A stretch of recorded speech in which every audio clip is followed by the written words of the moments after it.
great pride in having had an Oxford degree, because very rare you see in those days. We were a pioneer group, really. Oxford was cocooned during the war, really incredible. And one or two of my year had to do 2 years only and then go into the army or the Air Force or whatever. Of course, by that time, London was having the Blitz, so it was nice to come to Oxford, to get down here and not to have air raids every night. During the war, if you saw a queue, you joined it. The LCC had a very good system. They gave travelling scholarships for people in the lower sixth sort of stage to go to the country of the languages you were studying. So I had actually a travelling scholarship for 3 months in France, starting in July 1939. Looking back, I'm amazed my parents let me go. The thing that struck me in France was the number of widows from the First World War. They still wore black. If they hadn't remarried, they still wore black, and even a sort of widow's veil, some of them. And there were just so many widows in 1939 in France. But, I mean, life was normal, but of course, war broke out. So that was it. I got a night train to Paris and then train from down to Dieppe. And at Dieppe, they just said, well, it doesn't matter what boat you're booked on. You know, I mean, get on whatever, the first boat you can. We were just queuing up. And the boats were going backwards and forwards between Dieppe and Newhaven, and just loading people on as they came. And the sailors were dead tired. They said they'd been going backwards and forwards for 36 hours. And they were dead tired and rather crotchety. And one of them said, they say there are U-boats in the channel already, and if they torpedo us, there isn't life-saving equipment for half the people on this boat. So you can imagine it was rather with relief that we saw the White Cliffs. I was there from 37 to 41. I did finals in 1940 as the retreat was taking place from France. And I must say, it was very distressing to see the soldiers, beaten soldiers, walking through Oxford. We look out of the windows. My brother was also up at Oxford in long war. And they were marching along Long Wall and really broken down, very depressing.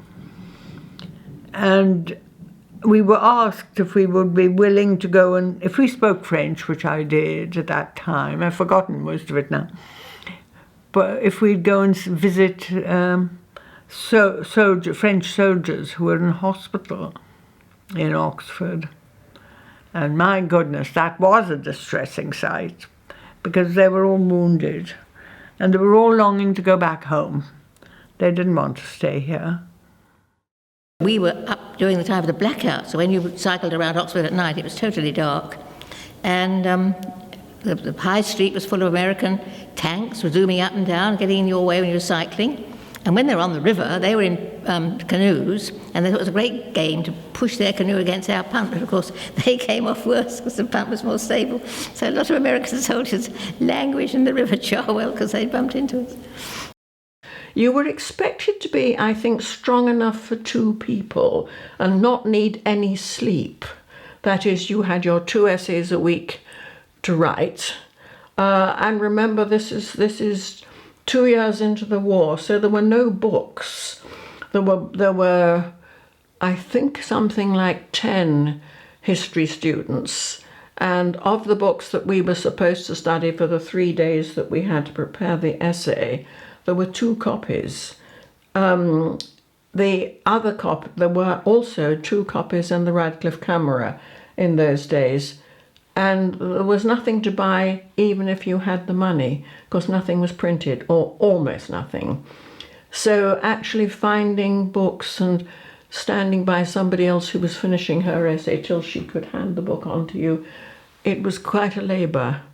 We used to have warnings. We used to meet in the Sheldonian. We were summoned to the Sheldonian to be told not to speak carelessly.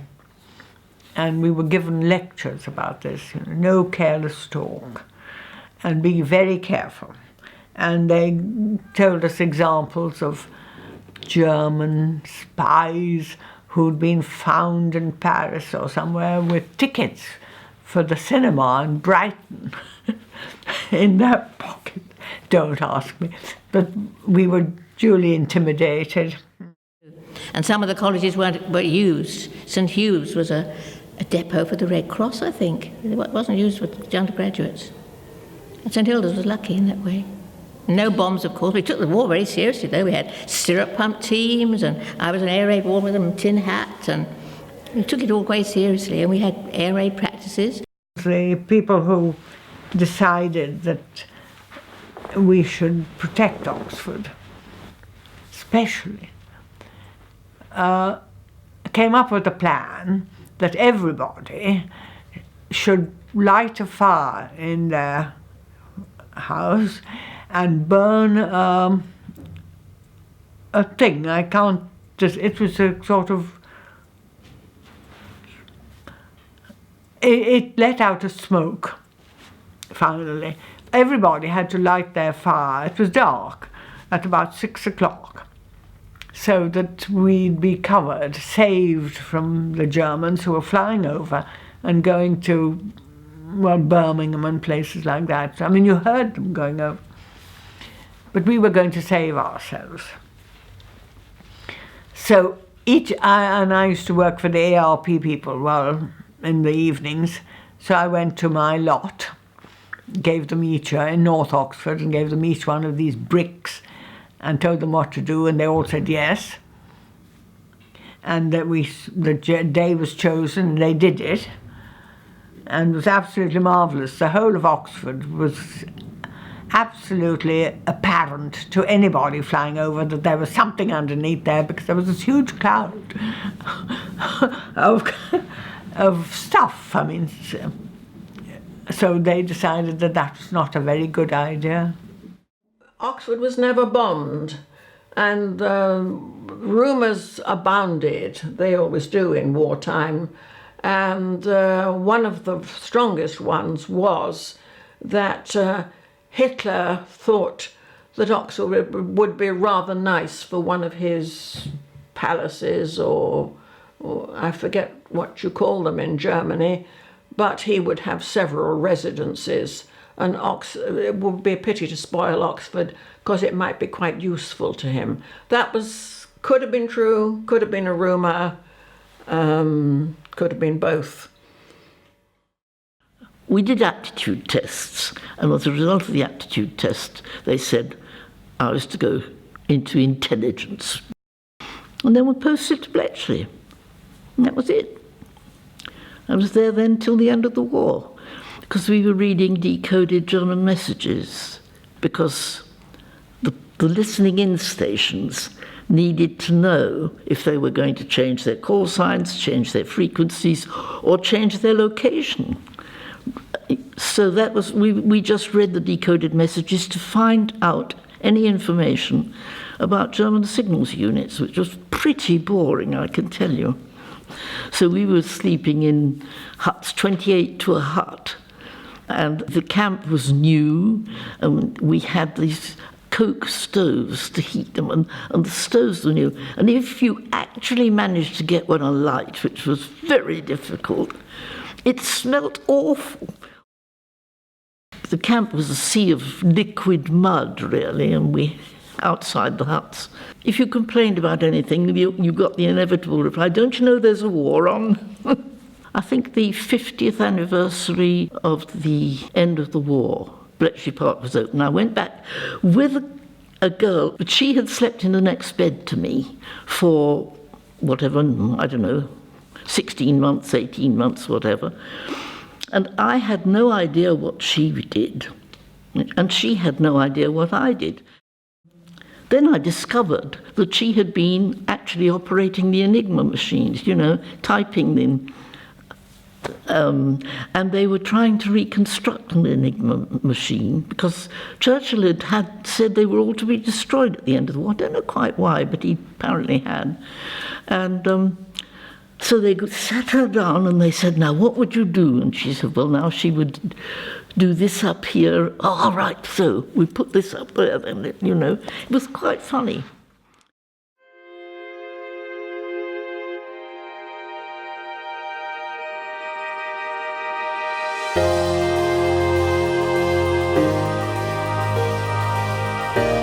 Well, the best thing was the opportunities. I mean, I'd led a pretty sheltered life. So there was a theatre, there was cinemas, there was every society under the sun, whatever you were interested in.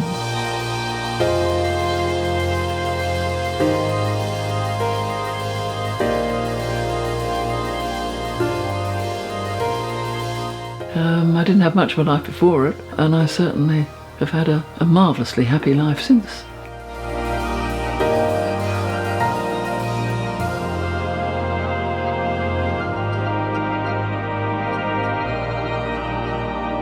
It gave me the confidence that I needed to face quite a hostile world.